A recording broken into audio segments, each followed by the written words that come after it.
விஜயினுடைய சுற்றுப்பயணத்தில் கூடுகிற கூட்டம் என்பது கண்டிப்பாக அது விஜய்க்கு ஓட்டாக மாறுகிற கூட்டம். ஓபிஎஸ் டிடிவி போன்ற ஊழல் பேர்வழிகளை தன்னுடைய கூட்டணிக்குள் சேர்க்காமல் இருப்பதுதான் விஜய் செய்ய வேண்டிய விஷயம். அப்போ விஜய் ஊழல் பற்றி பேசுவதற்கான யோக்கியதை இழந்துடுறாரு. அவரை போய் திமுக ஊழல் செஞ்சாங்கன்னு எப்படி பேச முடியும்? இந்த தேர்தலையே இந்த மாதிரியான கலகக்குரல் கேட்குது அப்படின்னா விஜய்னு ஒருத்தர் இருக்காரு, அவர்கிட்ட போனோம்னா நமக்கு என்னன்னு கேட்டால் ஒரு உரிய அங்கீகாரம் கிடைக்கும், அந்த கூட்டணியில் இருந்தால் வெற்றி வாய்ப்பு கூட கிடைப்பதற்கு வாய்ப்பு இருக்குங்கிற நம்பிக்கையில் இவங்க இன்னைக்கு இந்த மாதிரியான ஒரு செயலில் இறங்கியிருக்காங்க. எடப்பாடி இப்போது நடத்துகிற சுற்றுப்பயணமும் கடந்த காலங்களில் பல்வேறு கட்சி தலைவர்கள் நடத்திய சுற்றுப்பயணத்துக்கும் விஜய் நடத்த போகிற சுற்றுப்பயணத்துக்கும் ஒரு மிகப்பெரிய வித்தியாசம். ஆளும் கட்சி என்றைக்குமே அனுமதி கொடுக்காது. அப்படியே அனுமதி கொடுத்தாலும் நிறைய நிபந்தனைகளுடன் அனுமதி கொடுப்பாங்க. அதுக்கப்புறம் இவங்க ஒரு இடம் கேட்டாங்கன்னா அவங்க ஒரு இடம் கொடுப்பாங்க. திமுக மீது நிறைய அதிருப்தி குரல்கள் கேட்பதை நம்மளே பார்க்குறோம். அப்படி இருக்கும்போது அதை விஜய் வாயால் வரும்போது அதுக்கு இன்னும் ஒரு பெரிய கவன ஈர்ப்பு கிடைக்கும்.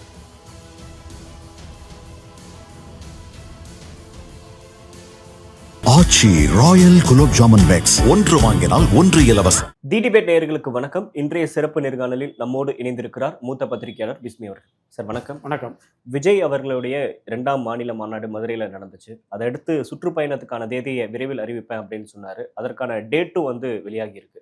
வருகின்ற 13ஆம் தேதி திருச்சியிலிருந்து தன்னுடைய பயணத்தை தொடங்குறாரு. அரியலூர், பெரம்பலூர் போன்ற 3 மாவட்டங்கள்ல அடுத்தடுத்து பேசுறாரு.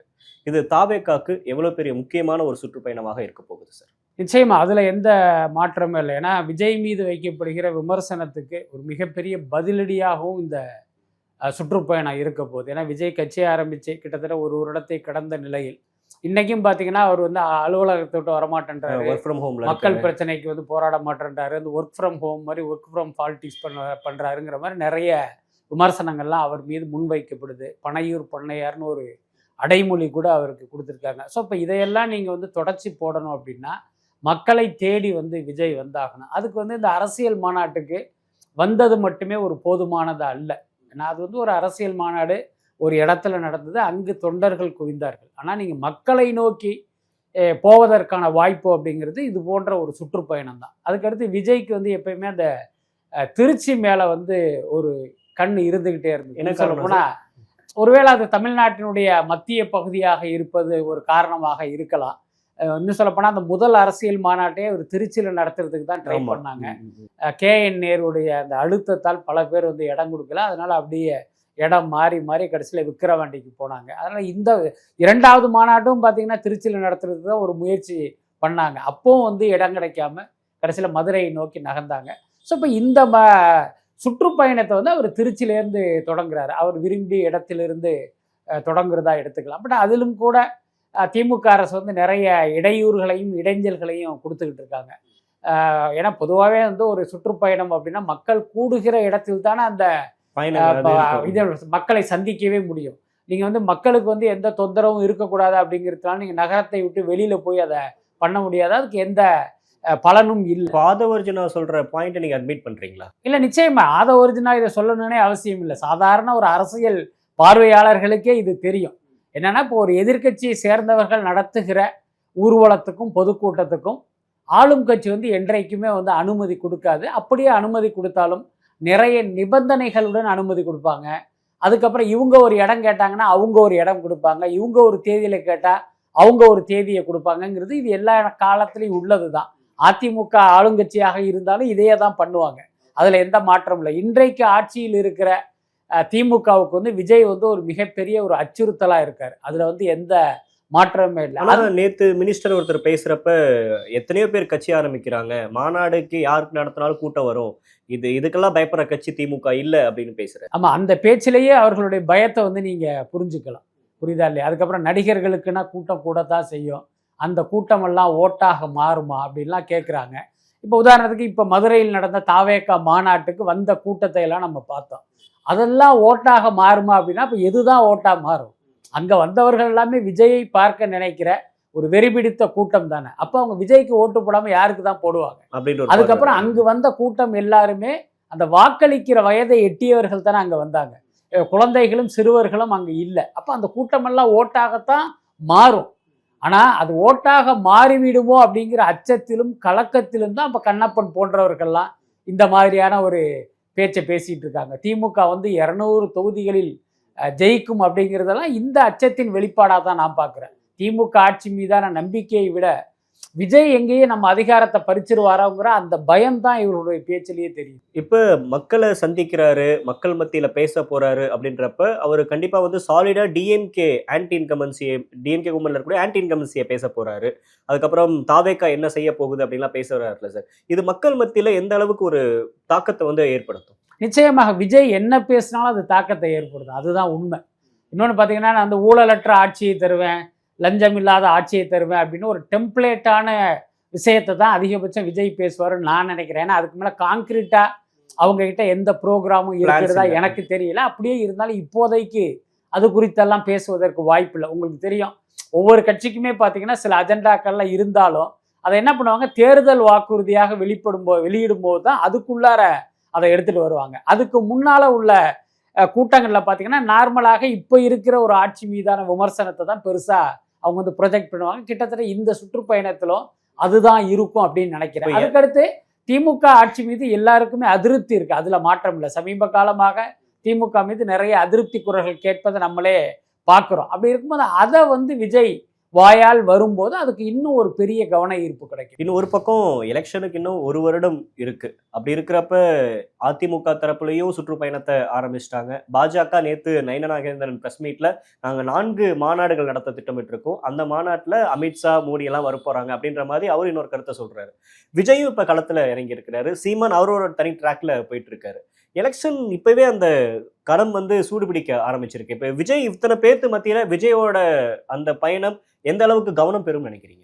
அதாவது ஒரு விஷயத்தை நீங்கள் புரிஞ்சுக்கணும். எடப்பாடி இப்போது நடத்துகிற சுற்றுப்பயணமும் கடந்த காலங்களில் பல்வேறு கட்சி தலைவர்கள் நடத்திய சுற்றுப்பயணத்துக்கும் விஜய் நடத்த போகிற சுற்றுப்பயணத்துக்கும் ஒரு மிகப்பெரிய வித்தியாசம் இருக்குது.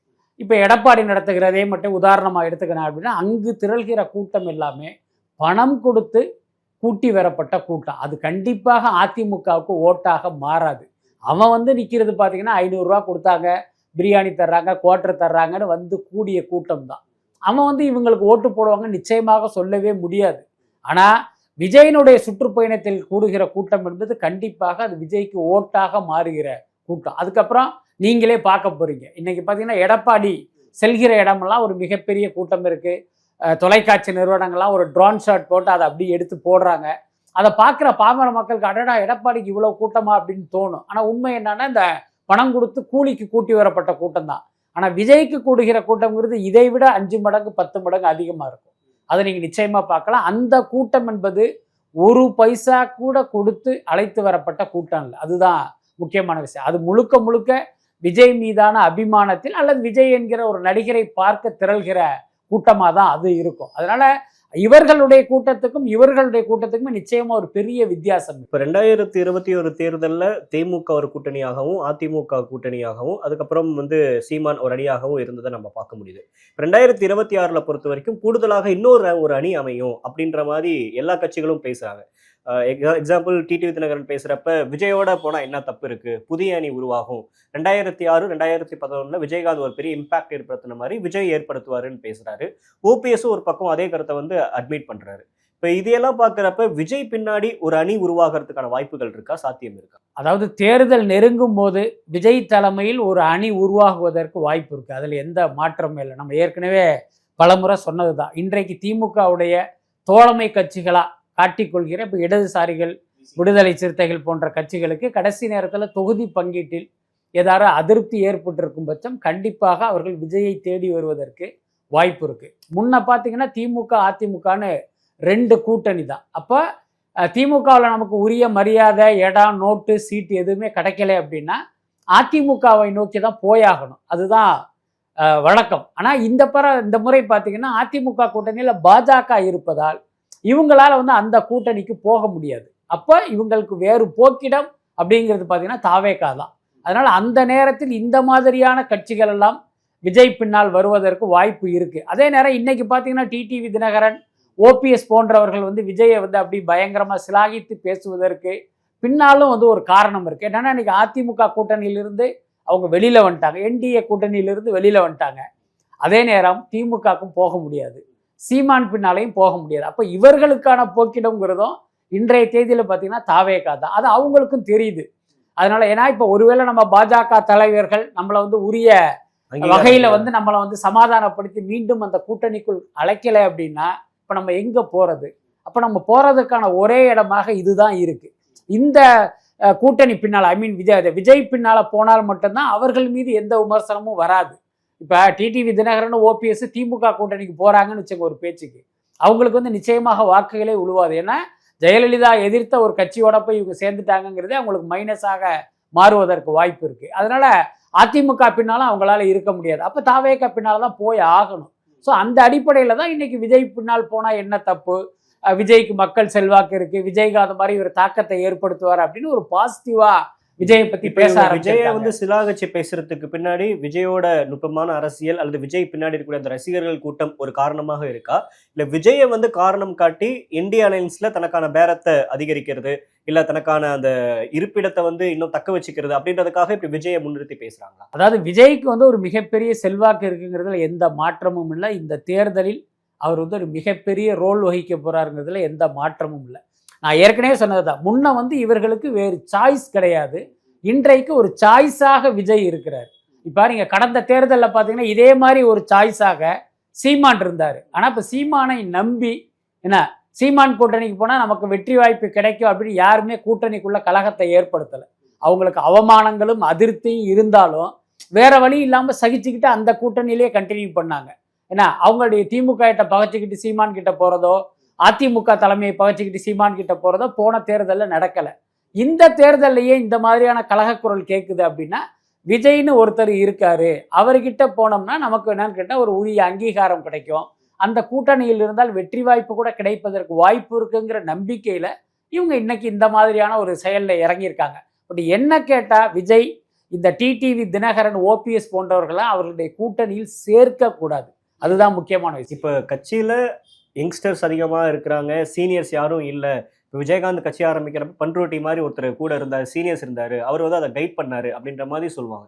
ஸோ விஜய்க்கும் இப்போ டிடிவி ஓபிஎஸ் போன்ற அரசியலில் அனுபவமிக்கவங்க போனாங்க அப்படின்னா தாவேக்காக்கு அது வேலிட் அடிஷ்னலாக மாறாதா? இல்லை, அப்படி நம்ம இதை பார்க்கக்கூடாது. டிடிவி தினகரன் யார் அப்படின்னு ஒரு கேள்வியை கேளுங்க, ஓபிஎஸ் யாருன்னு ஒரு கேள்வியை கேளுங்க, அதுதான் கரெக்டாக இருக்கும். இப்போ டிடிவி தினகரன் ஜெயலலிதாவோடு ஒரு மன்னார்குடி குடும்பம் அப்படியே இருந்து அங்கிருந்து மக்கள் பணத்தை கொள்ளையடிச்சு இன்னைக்கு அந்த பணத்தை தான் அவங்க வாழ்ந்துகிட்டு இருக்காங்க. சுருக்கமாக சொல்லணும்னா ஊழல் பணத்தில் தான் அவங்க உண்டு திளைச்சிக்கிட்டு இருக்கிற ஒரு குடும்பம். அவங்க வந்து இப்போ விஜயுடைய கட்சிக்கு கூட்டணிக்குள்ளே போனாங்கன்னா அப்போ விஜய் வந்து ஊழல் பற்றி பேசுவதற்கான யோக்கியதை இழந்துடுறாரு. அவரை போய் திமுக வந்து ஊழல் செஞ்சாங்கன்னு எப்படி பேச முடியும்? கருணாநிதி குடும்பம் வந்து ஊழல் பண்ணி வந்து உண்டு கொளுத்துக்கிட்டு இருக்காங்க, நீங்கள் எப்படி பேச முடியும்? உங்கள் பக்கத்திலேயே அவங்களுக்கு முன்னால ஊழல் பண்ணி உண்டு கொளுத்த ஒருத்தரை பக்கத்தில் வச்சு நீங்கள் எப்படி பேச முடியும்? அதுக்கப்புறம் ஓ பன்னீர்செல்வம் அவரும் கூட ஊழலில் திளைத்த ஒரு அரசியல் தலைவர் தான். சாதாரணமாக டீ கடை வச்சிருந்தவருக்கு இன்னைக்கு எத்தனை ஆயிரம் கோடி சொத்து இருக்கு, எத்தனை கட்டுமான நிறுவனங்கள்ல அவருடைய பணம் முதலீடு செய்யப்படும். துணை முதலமைச்சராக இருந்திருக்காரு, தொடர்ந்து எம்எல்ஏவா இருந்திருக்காரு. இப்போ துணை முதலமைச்சருக்கு என்ன சம்பளம், எம்எல்ஏக்கு என்ன சம்பளம், இன்றைக்கு அவருடைய சொத்து மதிப்பு என்ன, அவருடைய பினாமிகள் பேர்ல எத்தனை ஆயிரம் கோடியை குமிச்சு வச்சிருக்காருங்கிறது எல்லாருக்குமே தெரிந்த விஷயம் தான். அப்படிப்பட்ட போது இந்த பக்கம் டிடிவியை இந்த பக்கம் ஓபிஎஸ்ஐயும் வச்சுக்கிட்டு விஜய் வந்து நான் ஊழலை ஒழிப்பேன் அப்படின்லாம் பேசுறது பார்த்தீங்கன்னா ஒரு மிகப்பெரிய காமெடியா மாறிடும். அவருடைய கட்சி தொண்டர்கள் இதை வந்து ஒரு அறிவுபூர்வமாக சிந்திக்கலைனாலும் பொதுமக்கள் அப்படி ஒரு கேள்வியை கேட்டாங்கன்னா இப்போ விஜயனுடைய வெற்றி வாய்ப்பே கேள்விக்குறியாயிடும்ல. அதனால என்னை பொறுத்தவரை ஓபிஎஸ் டிடிவி போன்ற ஊழல் பேர்வழிகளை தன்னுடைய கூட்டணிக்குள் சேர்க்காமல் இருப்பது தான் விஜய் செய்ய வேண்டிய விஷயம். இப்போ அதிமுக பாஜகவோட அலைன்ஸ் போறப்பவே உங்களை போன்ற பத்திரிகையாளர்களாகட்டும் இல்லை அரசியல் ஆய்வாளர்கள் எல்லாரும் சொன்னது அதிமுக வந்து வீக்கன் பண்ணிடும் பாஜக அப்படின்னாங்க. இன்னைக்கு வந்து செங்கோட்டையன் தலைமையில் ஒரு அதிமுகவில் ஒரு போட்டி அதிமுக மாதிரி அவங்க பின்னாடி ஒரு ஆதரவாளர்கள் இருக்கிறாங்க, சசிகலா பின்னாடி ஒரு ஆதரவாளர்கள், டிடிவி தினகரன், ஓபிஎஸ் அப்படின்னு 4 அணிகள் இருக்காங்க. இப்போ அதிமுக பலவீனமா இருக்கு. அப்போ தமிழ்நாட்டில் திமுகவுக்கும் பாஜகவுக்கும் தான் அப்படின்ற அந்த போட்டியை விஜயோட எழுச்சி அப்படின்றனால விஜய் அதை ஸ்மாஷ் பண்ண பார்க்குறாரு.